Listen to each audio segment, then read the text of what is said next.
I want to pick up just a couple of little things that occurred during the discussion we had and get your views about those. And then we're going to go to some sort of broader questions about utilitarianism as compared to other positions.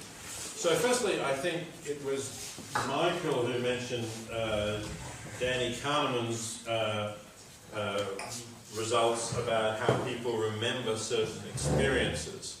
And that's an interesting issue that is something in one of the drafts of the chapters we want to write about. It's fairly new to philosophers. It's sort of results that maybe have been known for 10 years or 15 years in psychology, but it does pose a new question for hedonist utilitarians like us. And so here's one of the findings that leads to this.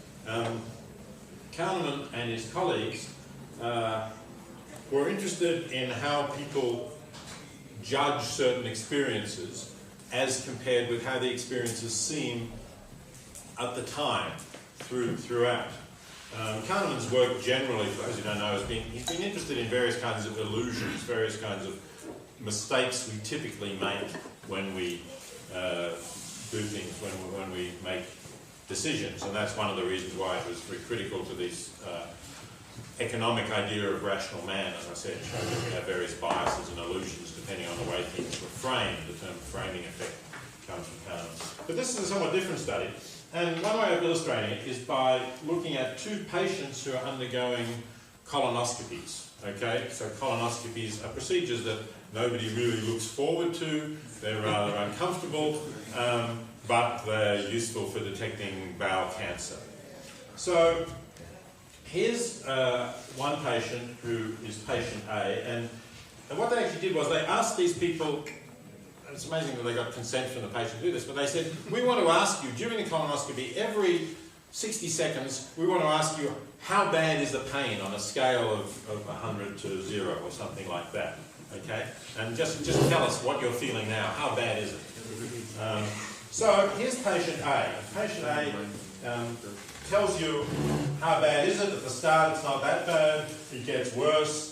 5 minutes into it it's pretty bad, it's whatever, about 50 here, but it keeps getting generally worse. 10 minutes it's really bad, it's at its peak, 100, but fortunately then it's over. You'd think fortunately it's over, the procedure ends, and so it drops immediately after that 10 minutes to 0. Right? Patient B, I didn't draw all this out, but patient B has exactly the same experience for the first 10 minutes.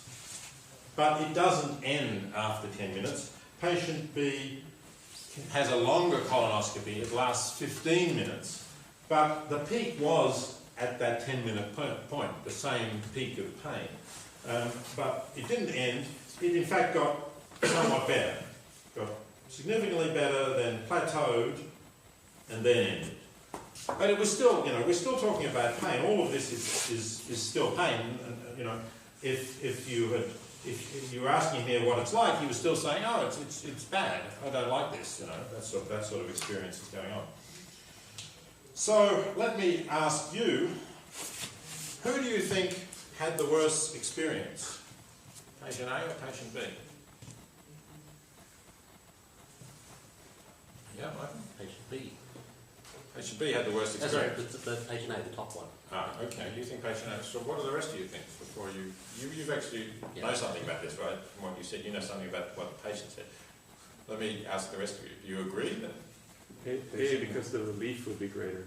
The relief would be greater. At the end. Which, I mean, so imagine that you have to have a colonoscopy and there are two types, two doctors who do it in two different ways. You can choose which surgeon you're going to have.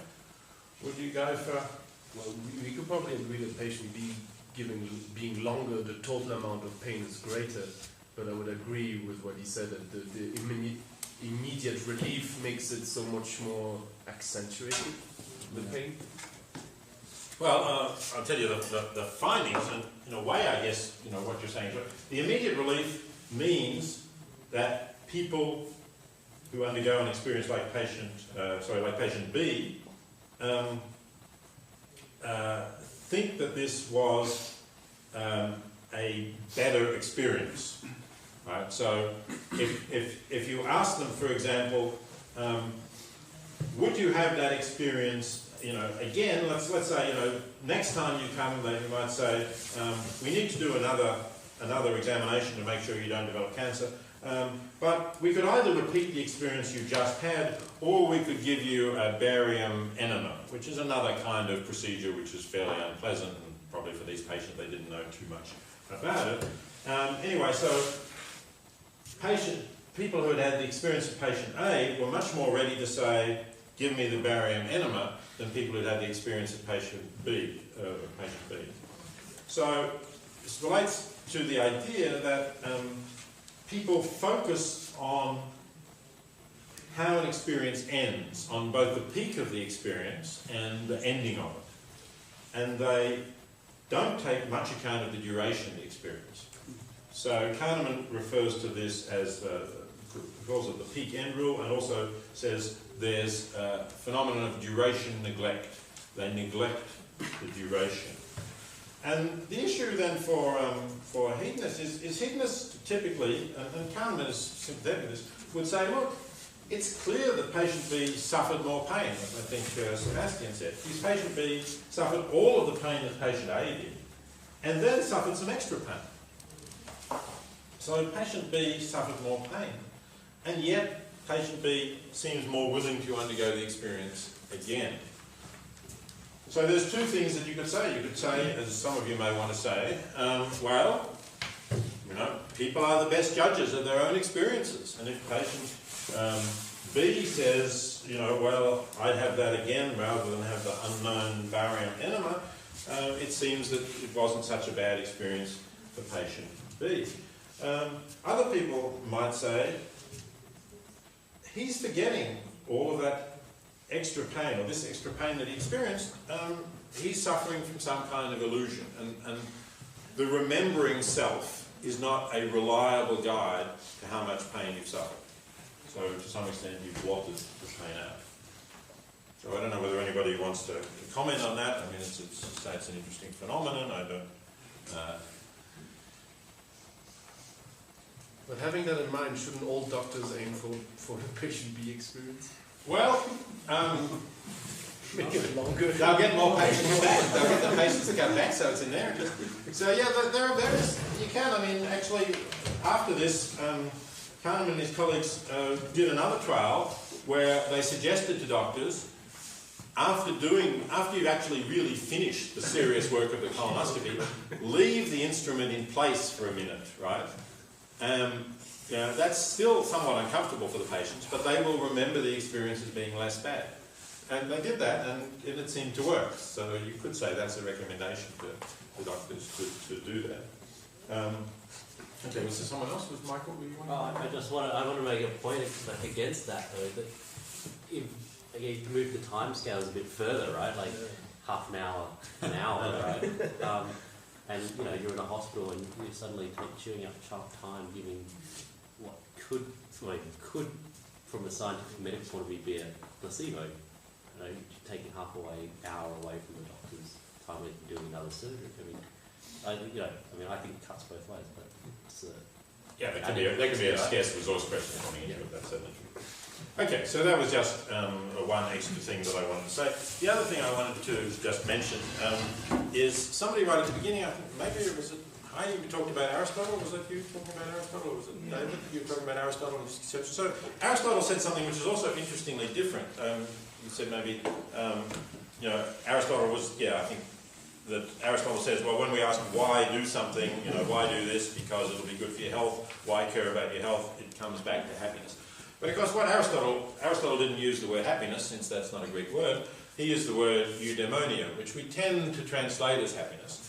But here's one apparent difference with the way we use the English word happiness.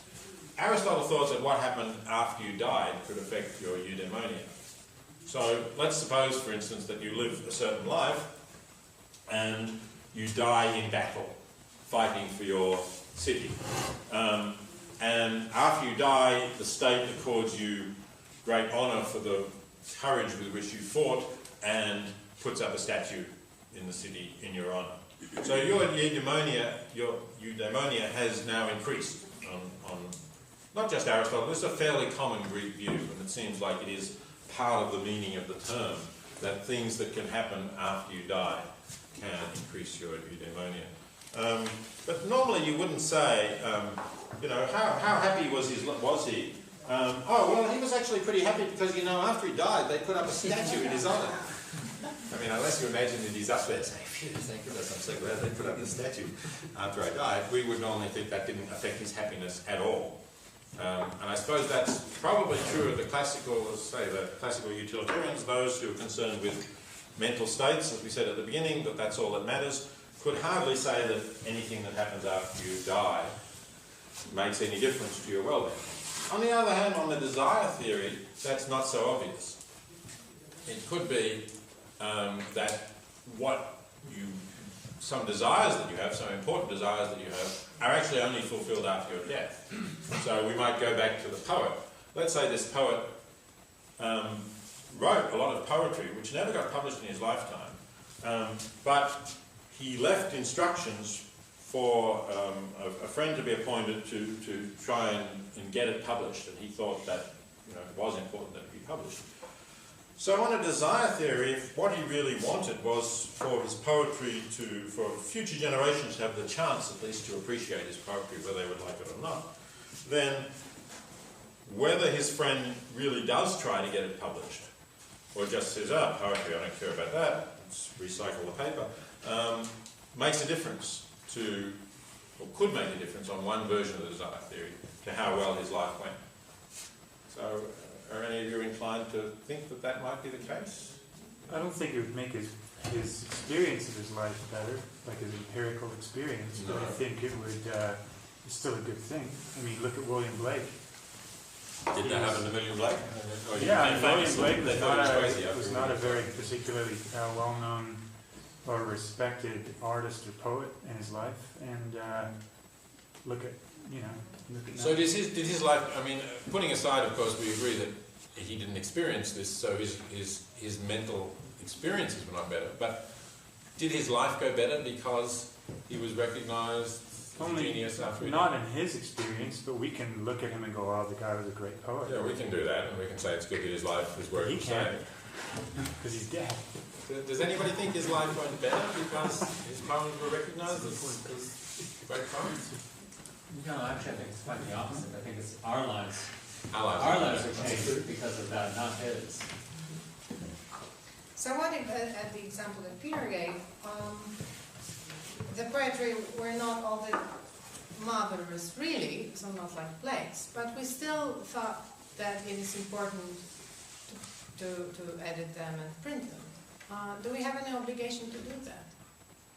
Or would it be okay for us not to bother? I think an interesting example is, I forget the guy's name, the guy who published Kafka's works, against Kafka's will. They were given to him to be destroyed, actually. Exactly, he did. One of the greatest authors of the 20th century. So I think that the criterion precisely becomes that of the greatest good for the greatest number, or the consideration of others. Because if you really were to just use Kafka's life as a criterion, even before his death, his precise wishes were for the works to be destroyed. But the ethical decision of the person to whom that wish was bestowed was to not grant it. And I think that I'm glad that he did not grant Kafka's wish. So do you think that does that pervert the criterion? That's a good counterpoint. Yes, I'm happy that you mentioned it, because actually we wanted now to move to what we would call impartial good. Right? Because first we talked about what is a good life for someone, and well, we wondered whether it's the happiness for someone or maybe fulfilling desires of someone. But now if you think not of the good of a person, but of the good of the whole, right? So of everyone that can think of goodness. And now let's take first desire theory. Because we know all that we have different desires, and that someone can have a desire to hurt me, while I have a desire not to be hurt. And when we have a case of one person who for example, wants to count the blades of grass, then some of you said that there is nothing that we should do, right? That we should not care. If he chooses that, that's okay. But what if his choice and his desires influence me or others? How should we take that? How should we measure desires? Is it possible? And then, can we influence people on the basis of this clash of desires of others?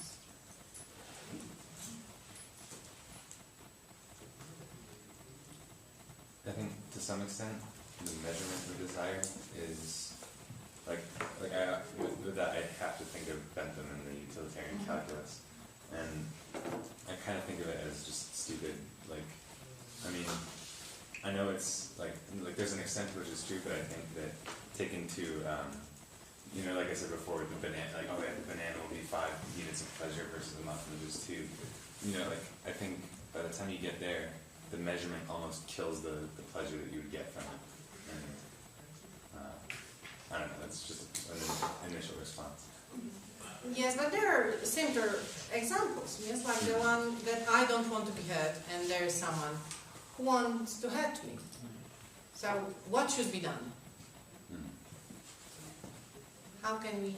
Do we have to know? I mean, on just following the Bentham calculus, we need to know a little bit about how much this is going to hurt you, and how much, or someone else pleasure you yes. get from it. That's what that would be a Benthamite view now, or people might resist that, I guess, and say, no, it's completely irrelevant how much pleasure this sadist gets from hurting you.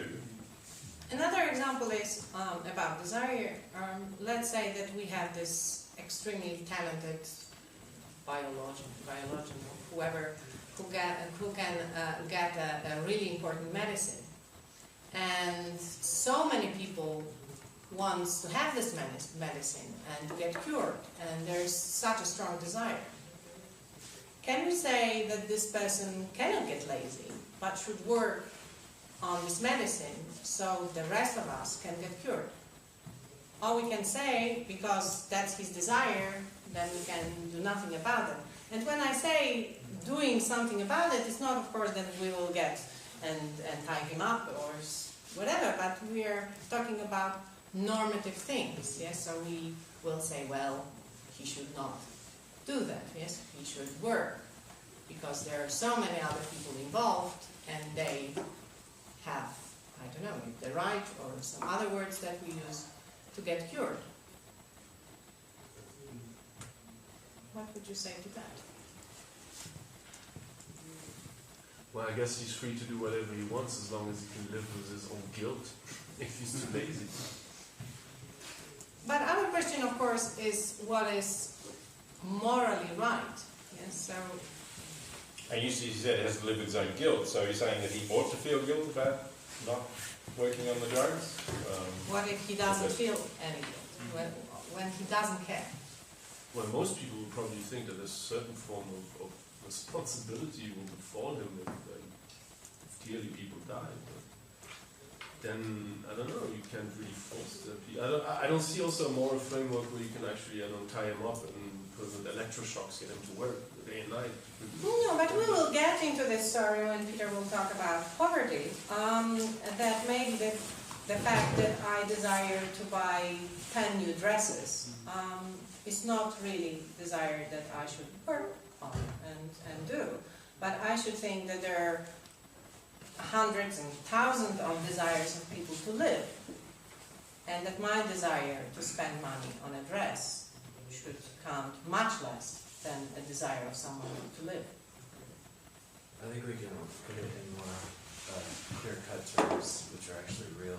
Like if you have a generic cancer drug manufacturer in the United States, nowadays they have to make a decision between producing more of the cancer drug and taking a cut in their profits, but knowing that lots of people who would otherwise die will get the drug, or they can produce another one which they'll be certain to sell all of and increase their profits. It's very clear in that way. case what we say, well, of course they should produce more of the drug that would otherwise be in shortage and save the lives. I think you can apply the same scenario to the biologist, that he should dedicate the max effort as much as he can into researching a drug. Yeah, I agree. I think it seems to me like we should always do our utmost to help others, and particularly in these terms where it's about making life and death situations. I guess what does doing one's utmost look like? In the case of, like, say someone in a vegetative state, what am I supposed to keep them through heroic efforts alive forever? I disagree there, but I suppose we would develop a calculus then and start talking about, well, what kind of life are you leading at this point? You know, like it just seems to me like this biologist should really be doing their utmost to produce something that's going to benefit the most people. What about like the FDA though? Like I forget who offered the example. It's well known, but there are drugs that a successful drug, if it's caught up in regulatory deliberations, for every day that it's not on the market, there are people who are dying because they can't use it. Yet there are plenty of people. There are millions of people who die if the drugs that do go on the market are not properly tested and safe. So they're in this awkward position. So if you have a potentially life-saving drug, do you submit it to all the tests and have it bogged down in years of regulatory oversight, during which time people who could otherwise benefit are dying, or do you release it to the market? And there are plenty of cases of both. And they have a mechanism for that. Yeah, what is that mechanism? And I don't know what the criteria for it is.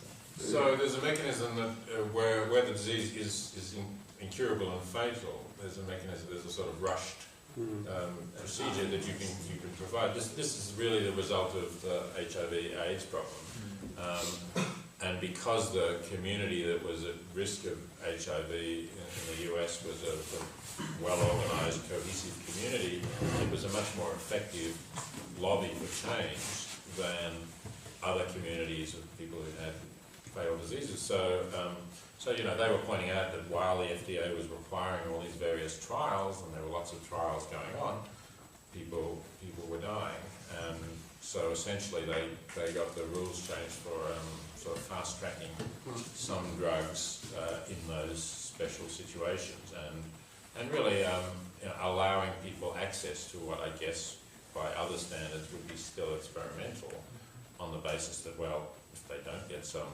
new drug, they're going to die within a reasonably short period anyway. So I think it works like that, but I don't know that it works for just other cases where people are not risky. And there's certainly a lot of dispute and disagreement about how you carry out those trade-offs. It seems to me that one tool that needs to be introduced at some point is impartiality, right? Yeah. Because presumably the lazy scientist gains some modest benefit from sleeping in rather than working on the drug that will save hundreds of lives. But the benefit that they'll derive from the production of the drug is obviously much greater. But what you need is some sort of tool which will let you put those competing desires, set them against each other, right?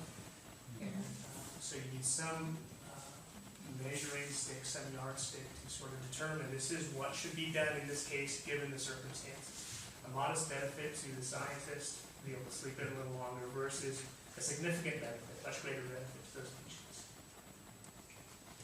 So impartial consideration of the costs and benefits, all right? Because obviously both parties will be invested in particular ways, in some way adjudicating between them. Yes, that's obviously a way of thinking of utilitarianism or consequentialism. But it may not be everything that would be said in ethics and philosophy. We talked about rules. And of course, some philosophers would say that certain acts are immoral and that we should not take them, whether they benefit the majority of person or not. Take the example of torture.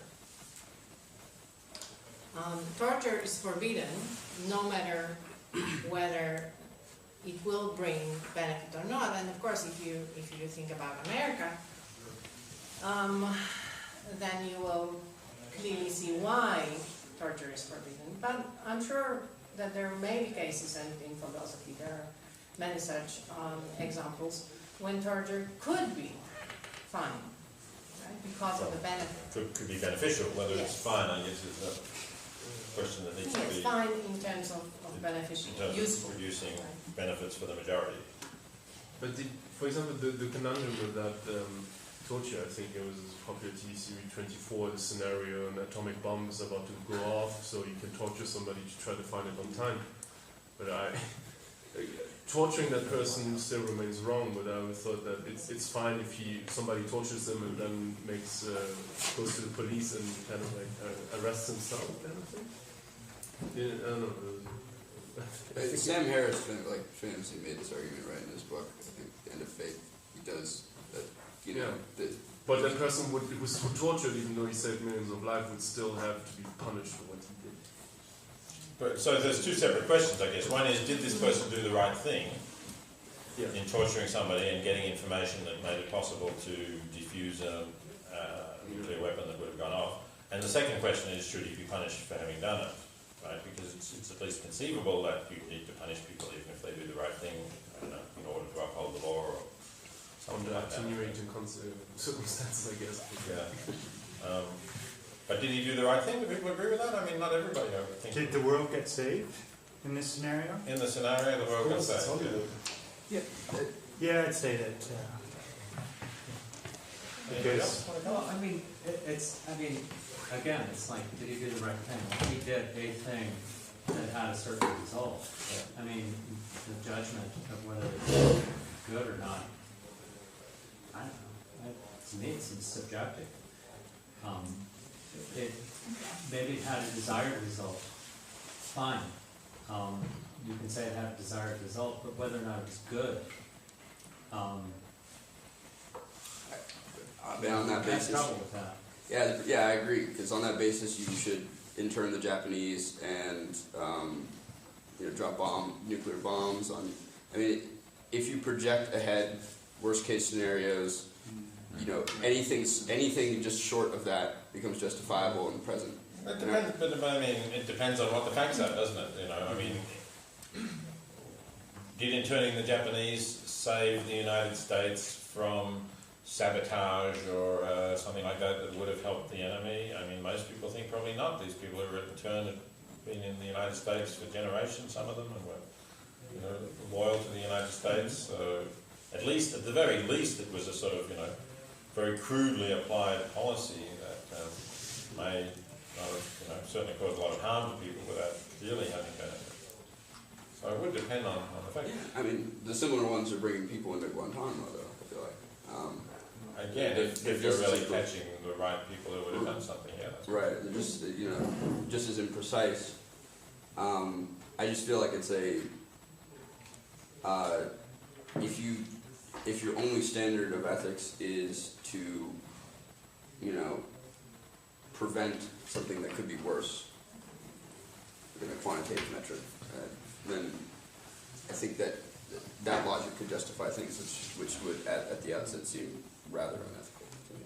And you think in consequentialistic terms, right? When you say worse, If that then, means yeah. the consequences would be worse. Because I was just thinking, worse for whom, though, is the issue. Again, it comes down to, look at all the people that America waterboarded and got false confessions out of because they waterboarded them for hours and hours and hours until they just made up information. It wasn't better for anyone on either side of the matter, and it was certainly worse for the person who may not have even been guilty of anything but was detained without charge, tortured for hours, and then charged with something because they confessed to something they never did. Right. And I mean, it becomes the project of which side of this ethical claim you can be on.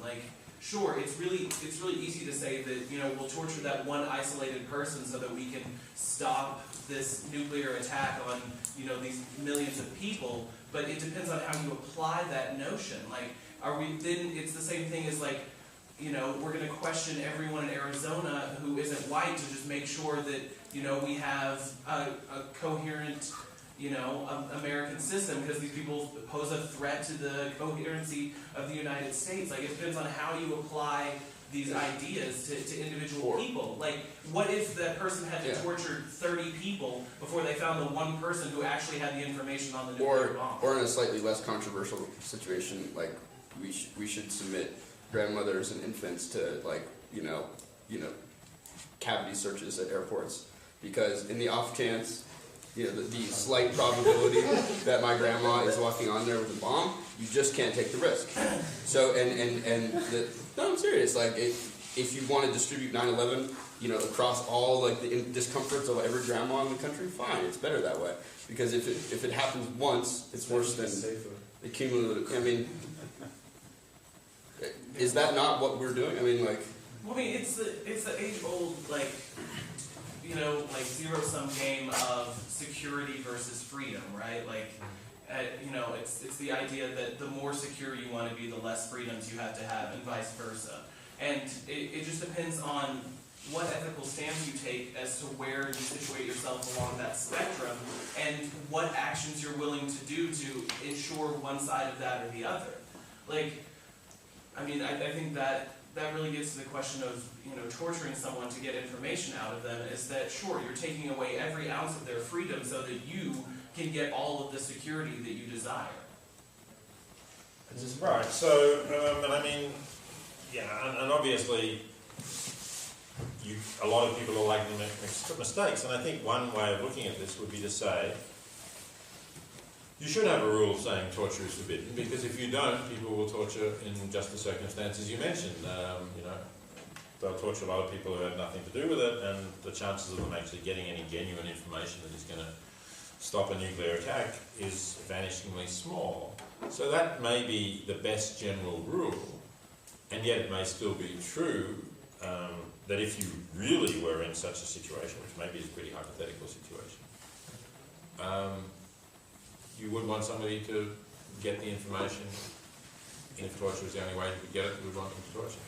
I think that's the problem with the whole contingency thing.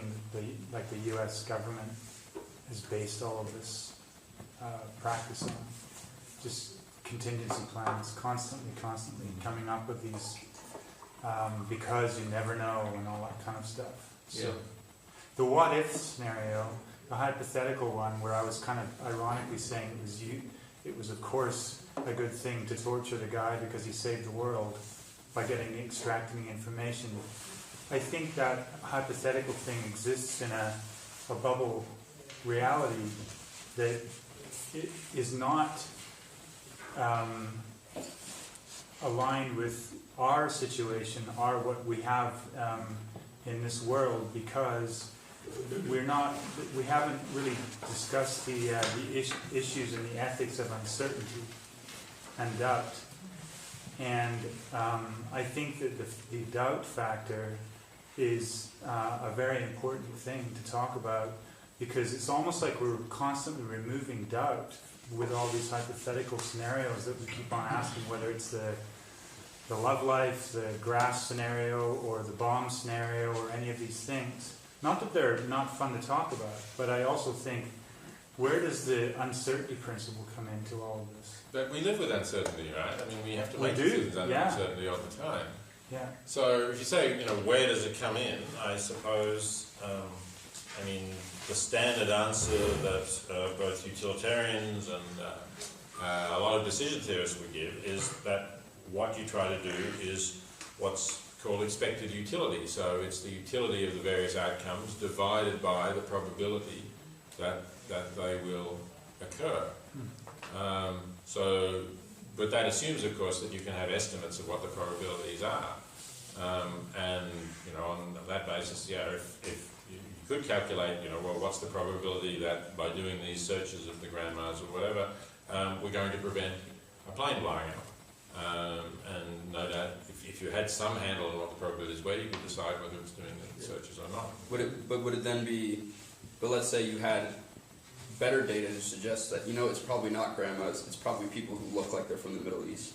Is it then okay to narrow the search? It could be, although of course if that becomes public information, then you can be sure that the terrorists are going to start recruiting grandmas. Right.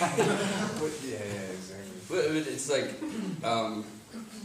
I just feel like we are living in an asymmetric world where, you know, the threats precisely are of this nature, where the stakes are so high that the projected outcomes are severe in almost every case, because it could mean, you know, biological warfare or cities and so on. So it justifies on the other side of things seemingly disproportionate acts. I mean, and that's been true in a way since before World War II, and it was a lot of what went into the justification in the Korematsu decisions. The Supreme Court did uphold the internment of Japanese for a reason. It seems to me like it should be wrong to torture, and when it's done to extract that information, it should still be wrong, and they should be punished. Because I think without the punishment, what we then open up is this, like, well, I mean, somebody's got to do it, so Jack's okay. Jack's the guy who gets to do it. And then Jack's going to go willy-nilly. Now, if we just have how about instead we say, okay, well, tell you what, we are going to nominate Jack as the guy who gets to go and torture people. But here's the thing that reinforces our value. We now have to go and kill Jack, because it was just so wrong. And every now and again we find a new Jack. It's allowed to do it. Maybe we don't have to kill him, maybe we just have to Or maybe not kill him, this is strong, yeah, I'm sorry. Just torture. Just torture for a while, until he admits what he's done. I would go back to desires for a little while. I mean, imagine that majority of people like seeing somebody tortured. And that's a great desire that they have. And there's just only one person who doesn't want to be tortured. Do you still think, especially those who again talked about desires, do you think that it is wrong to torture this one person if a million people loves to see a person being tortured? It's a democracy, like the democratic choices that we all think that's torture. No, I'm only talking about desires because we are talking about what's good. And we have different intuitions. So sometimes we have an intuition that we should fulfill a desire of someone if he has this desire. On the other hand, we can see that if we have clash of desires, we don't know what to do with that, especially if we know, and that was, I mean, we can go back to history and see that there were people who wanted to see somebody getting really hurt, right? And their desires were fulfilled. So was it right? Because there was 1,000 people who could watch and have fun and their desire fulfilled, and only one person who didn't want to be tortured? Or was it wrong? I believe it's wrong. I haven't seen either argue for having one person tortured to save a lot of people. There's a lot of problems in the discussion. We don't discuss the underlying patterns that, for example, cause terrorism. It is not as if though 11 September happened out of nowhere. It was a long historical process up leading up to that point. And who was innocent? Was the United States innocent? I mean, there's a lot of Americans here. I thought it was just because they hated freedom. That's what we were talking.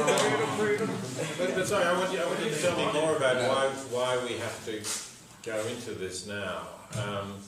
You know, there may have been lots of historical explanations of, I can imagine, a variety of different kinds of historical explanations for why the events of September 11, 2001 happened.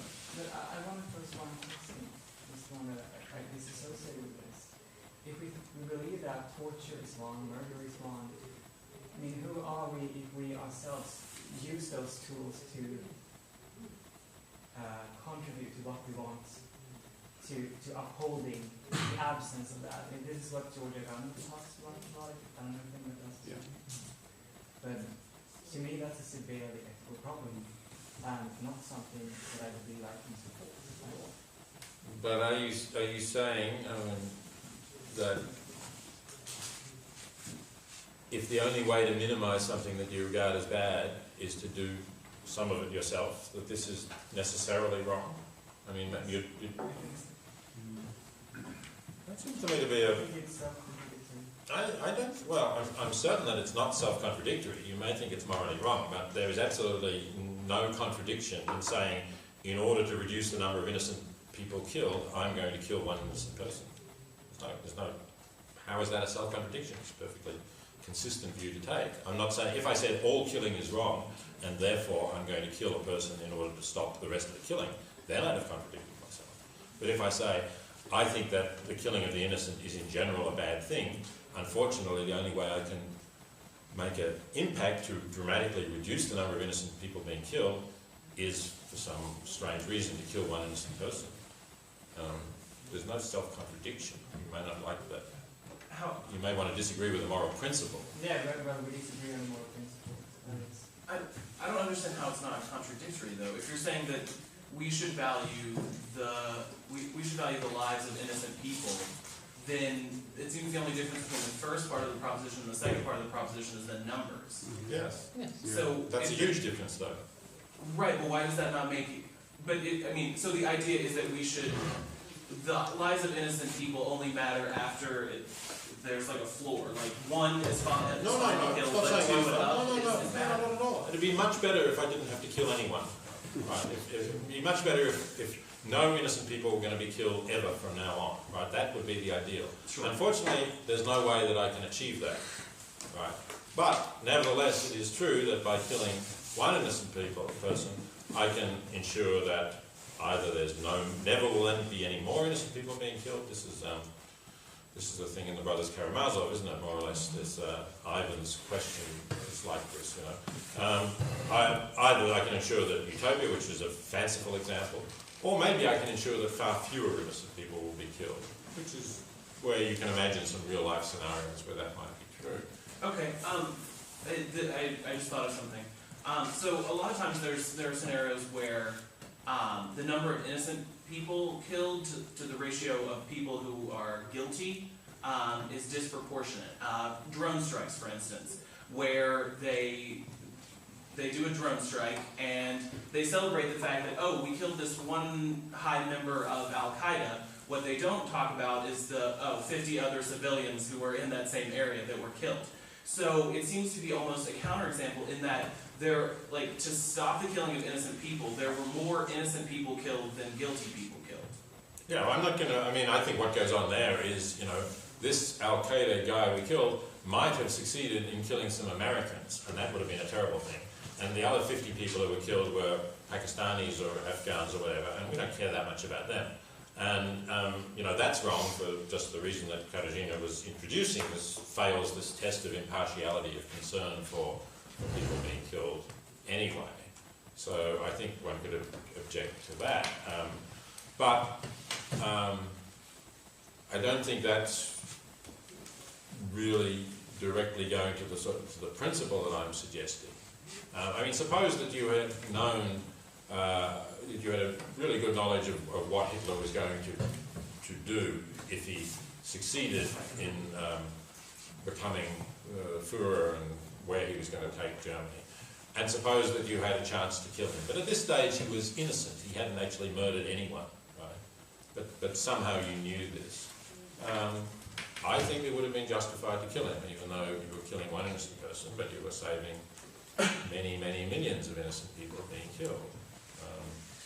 Again, it's a hypothetical example. What's it called? The trolley car dilemma? Is that what that's? All right, let's talk about the trolley dilemma since you brought it up, if you like. The trolley dilemma is slightly different, but it does, it's the premise, right? Well, the trolley dilemma is supposed to look at differences in the way you bring about deaths. And there's two cases, one of which people tend to agree with and the other they don't, and that's where it gets relevant to what you're talking about. So here's the first case. How many of you are familiar with this, by the way? I just think a couple of you. Okay. So in the first case, you've got a railway line with forks, and you're standing here.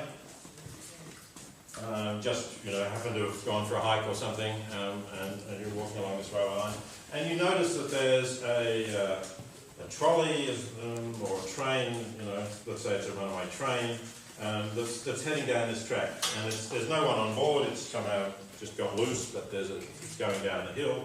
So it's heading down the track. And you look down the track to see what's happening. You see that the switch is set so that what's likely to happen is that it's going to go this way. And here it's going to go into a tunnel, and there are 5 workmen in this tunnel. And they're going to be killed if the train runs through the tunnel. So the only thing that you can do is to throw the switch, which will mean that the train, instead of going down there, will go through here. Here there's another tunnel with 1 workman in the tunnel. So the first question is, would it be right, would it be justifiable for you to throw the switch here, diverting the train, killing this person, but saving these 5 people? So how many of you think it would be right to throw the switch? So throw it to the right, sorry. Sorry?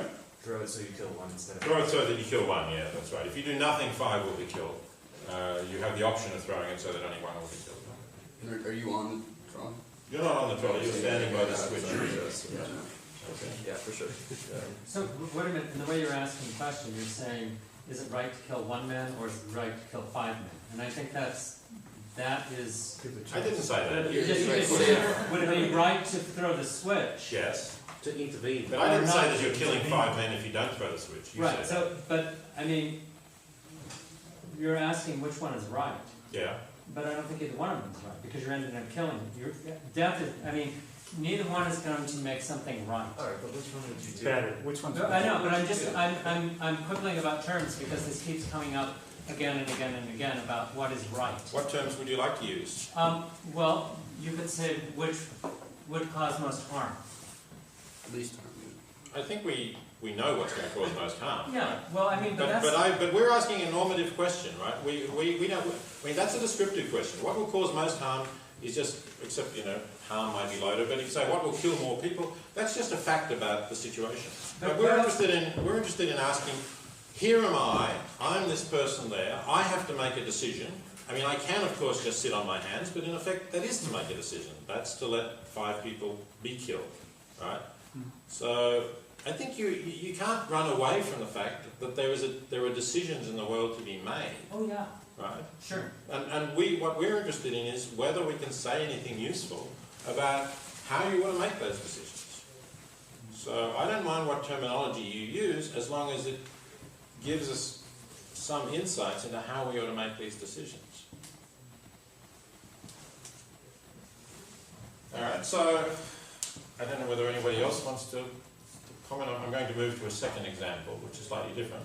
On the show of hands, actually, it looked a bit unusual. You want to count them? All right, let's ask again. Who thinks that it would be right to throw the switch? This is looking more like the usual sort of result. 1, 2, 3, 4, 5, 6, 8, 9, 10, 11, Maybe 12. not right, but who would do it?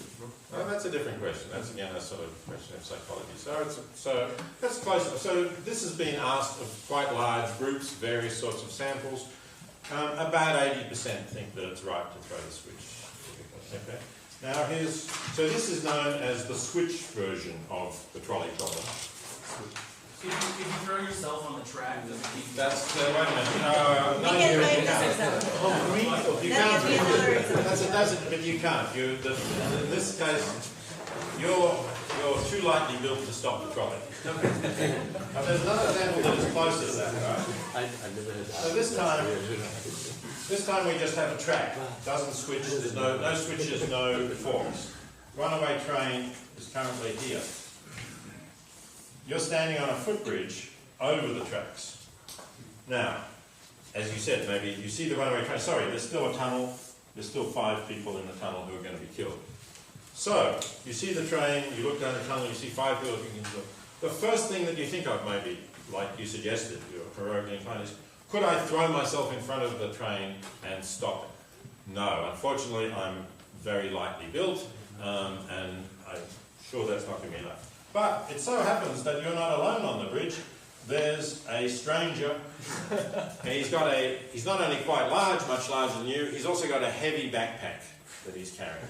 And he's leaning over looking there, so even though he's heavier and more strongly built than you, if you give him a nudge, he's going, or let's say a vigorous push, he's going to fall onto the track, and given how big he is and given the weight of his backpack, that's going to stop the train. He'll be killed though. He'll be killed by the impact of the train, but the 5 will be saved. Okay, so now in this circumstance, how many of you think that you ought to push the stranger with the backpack? Are you sure that it's going to stop the train? You're sure. We have to assume that you're sure. Right, just as sure as in the switch case. Well, it's not the train if you take the backpack from him and throw it. You don't have time. It's strapped on. He's got all these straps on. You don't have time, sorry.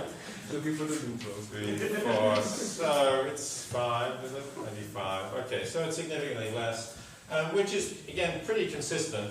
You know, maybe it's generally it reverses. It roughly reverses the figures. It's sort of 75% say no, 20 to 25% say yes. Correct? So then the people that said that they would throw the guy on the track, I'm asking the question: would it be correct to say that they think that it's right to kill somebody?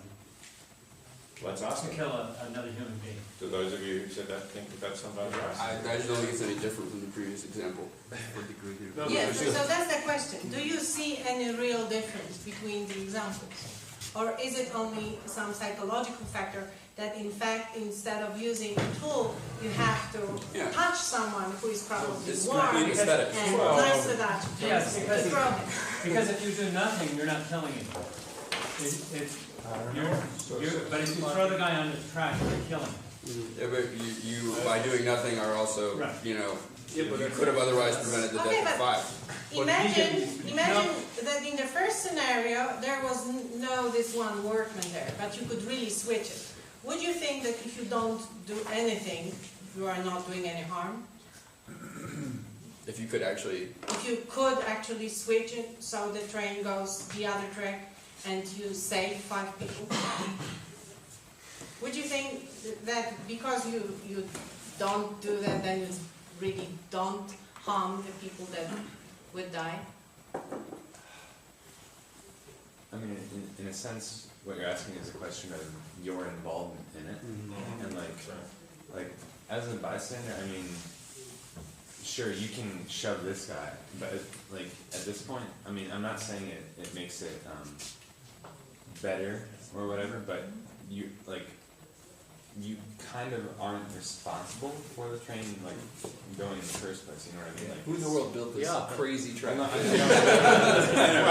who let the runaway train loose? And why are those people standing on the track? It's a whole series of failures. I mean, but it's a logic of power and necessity, and I mean, I guess the alternative is to say, like in a way, I guess the same question with the bomb. Like, okay, should I torture this guy for the code of the bomb? It's almost like, I mean, it brings up the question of justice anyway. Like, do I believe that there is responsibility that acts are intrinsically valuable in themselves, regardless of the outcome? I mean, here we really talk about omitting. I don't know what's the law in your country, but in my country, the law is that if you drive and you pass an accident and you don't stop and help the people, then you're responsible and you can get into jail. And that is for something, right? I mean, that you cannot just say, well, I didn't do that, right? I can go on. I am responsible for helping people, though I didn't do them any harm. But I think legally in this case you are a murderer. I mean, just in legal sense. In this case, you are. I think that's true. Right. I think, well, the other case, in the other case, I'm not sure that you are a murderer in the other case. I think that may be grey. It may vary from legal systems to others. if someone saw you do that. yeah, You did an action which led to the death of someone. Right. That's the question, is murder your charge? At least in the United States. To me, this is a purely aesthetic difference. So doing an action that leads to the death of someone is not. It could be a manslaughter.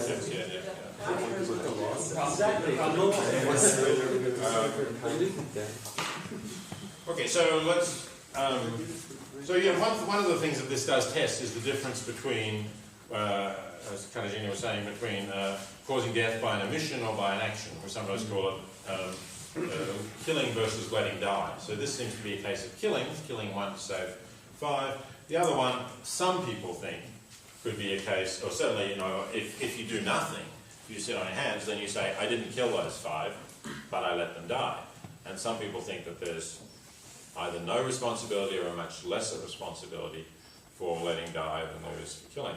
One of the things that utilitarians challenge is that, because the utilitarian view is that you're responsible for the consequences of your actions or inactions. I mean, not doing something is also making a decision, and you're responsible for the decision that you made. Can you give the Roger Crisp's example about blinding people? Oh, okay. Well, that's kind of a bit relevant to what we're talking about global poverty tomorrow, though, isn't it? Right? Yeah, You want to say that? no, Okay, no, you want to say that. I don't mind. Yeah, let me I'll give you a different example, because this comes up in medical treatment a lot, right? And it's something that some, you know, I've had a lot of discussions with physicians about, and some of them sort of agree, and but a lot of them disagree. So here's something that happens all the time in hospitals. An elderly person, perhaps already quite severely demented, gets some kind of illness which could be treated.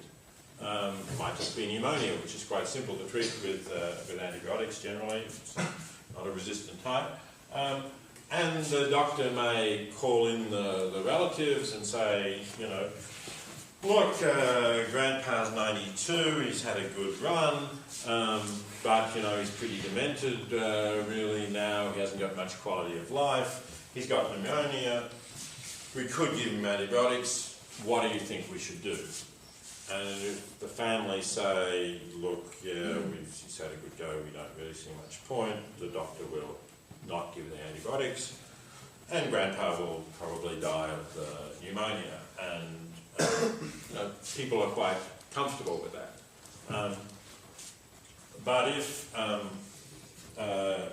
Grandpa doesn't actually have pneumonia, but his quality of life is sunk pretty low, and even if, as may often happen, Grandpa often said, look, you know, I really would not want to live if I was like those people in this home, you know, demented and that. I know I had to visit my own father at one point, and I really don't want, even if he said that, even if he signed a document to that effect, if the family come to the doctor and say, look, you know, Grandpa's in this condition, he was clear that he didn't really want to live in that condition, what about giving him an injection so that he dies?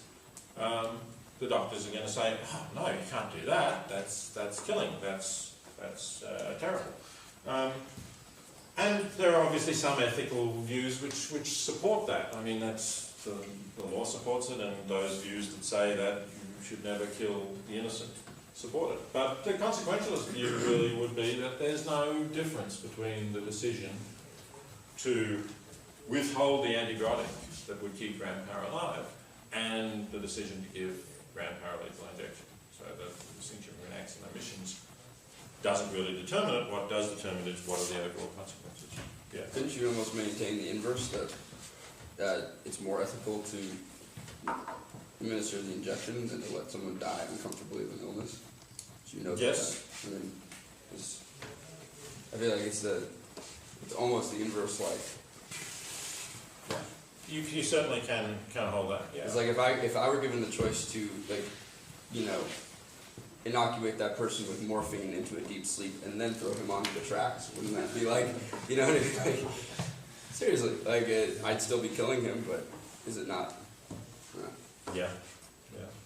But I think again here the question of limited information plays in really strongly. Like I know like 'cause by inserting yourself in the process, you cut off any like you determine what it will be. Like let's say you inject. Okay, he's definitely dying.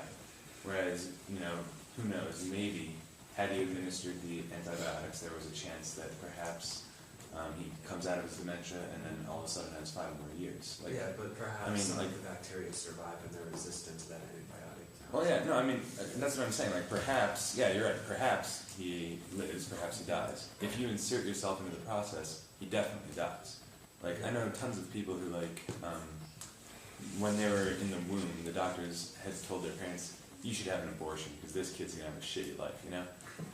And they didn't, and you know what I mean? It's like it's sort of a thing where it's like it's not inconsequential to insert yourself in, you know? Like the inserting of yourself in does affect it. Like, and you can go based on statistics, and maybe in some cases that's wise, but I don't think you can pretend that, like, it always is, you know? Yes, though sometimes you can be, sometimes there are cases which, where you can be quite certain. So here's something that is the law in Britain. If somebody is in a persistent vegetative state, that is, they're unconscious and they've been that way for a long time, and the doctors all agree that there is no possibility of recovery, and the family agrees, you can withdraw food and fluids. Sure. Right? Now, if you withdraw food and fluids, it's quite certain that they're going to die, right? You're inserting yourself into the situation, and there's no doubt about it. But you can't give that patient a lethal injection in Britain anyway. It's illegal. So that seems to me to be a distinction that is being drawn by some people who will say that there's a moral difference between withdrawing food and fluids and giving a lethal injection. Yeah, it's the same example with children without brain, right? That are born without encephalitis, with just brain stems. Yes, you can't actively kill them, but you can not treat them and then they will die. That's true. And again, there's no doubt that if you don't treat them, they will die. Michael? In that case about withdrawing treatment and or giving treatment, lethal injection, and even this one, I find this there's a kind of Christian morality creeping in, thou shalt not kill, that can be masked within some kind of rational reasoning around what the conversation would happen to put that in the conversation. Well, it's certainly consistent with the Christian morality, and in Western nations you would say it's dominated by Christian morality. As I was just saying to you over the break, I was in China last month. China does not permit active euthanasia, and actually, there was a well-known case of a doctor who, at the request of the son, did carry out euthanasia for somebody who was dying of cancer. And he was prosecuted, and I think he was actually facing the death penalty. And there was an outcry about him getting the death penalty, and in the end he wasn't executed, but I think he still spent time in prison. And I talked to people there about, so where does this come from? It doesn't seem to come from Christian ethics. Some people said it comes from distrust of doctors, because we don't think that our doctors... if we allow our doctors to kill, there's rich people who need organs and all the rest of it, So, there's possible other explanations, but it's not as if this law or this view only applies in countries with a Christian influence. No, because philosophically it can be treated as Kantian ethics. And I wanted really to go back to what Greg said. Because your resistance to use certain vocabulary is actually very Kantian. So you don't want to call certain things good or right. And there is a deeper purpose for that, right? We may, and that's what a Kantian would probably say, that although I have to do something, I will never call it good. Why? Because, for example, I have to feel resistant to do that. I may know that I have no other choice under circumstances given, but I can't feel comfortable with what I have done. And of course, for morality, it's important that I do not feel comfortable killing even one person for the sake of 5. I don't know if I should feel very guilty, but there must be this feeling that will make me be very careful to decide what to do this time and next time.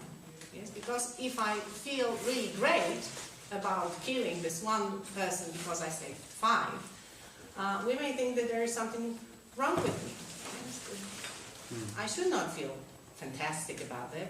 and have a glass of wine or breastfeeding 5 people when I have to kill one.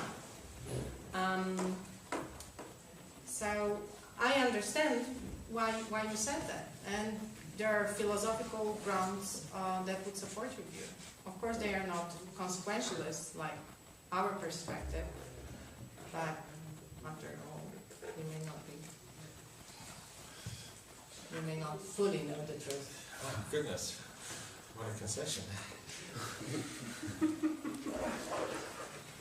Okay, I'm trying to think whether there were any other points that we wanted to get into the discussion this afternoon, or whether we've pretty much covered them.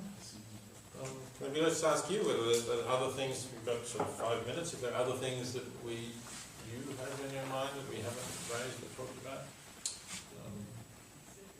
For those of us doing this reading tonight, what should we keep in mind as we do the Sidric reading for this next module? I guess for tomorrow. For tomorrow, which is the stuff about demandingness. Is that, I'm looking at it. We have.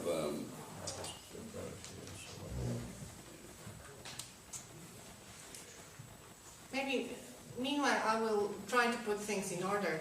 And so what we talked about values and goodness can be put into 3 different theories.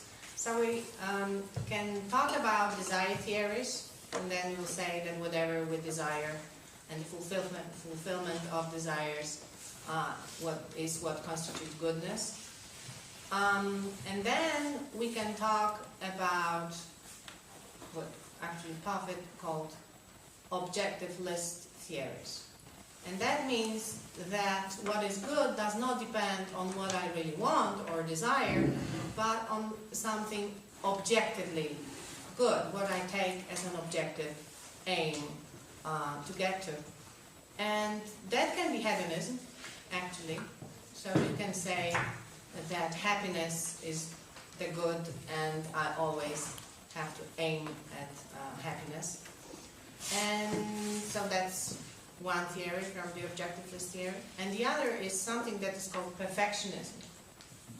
And actually, what Greg said and Kantian ethics, but also virtue ethics, will all go into this section when we say such things as truth, knowledge, beauty can be good independently of whether it brings us happiness and whether it fulfills our desires.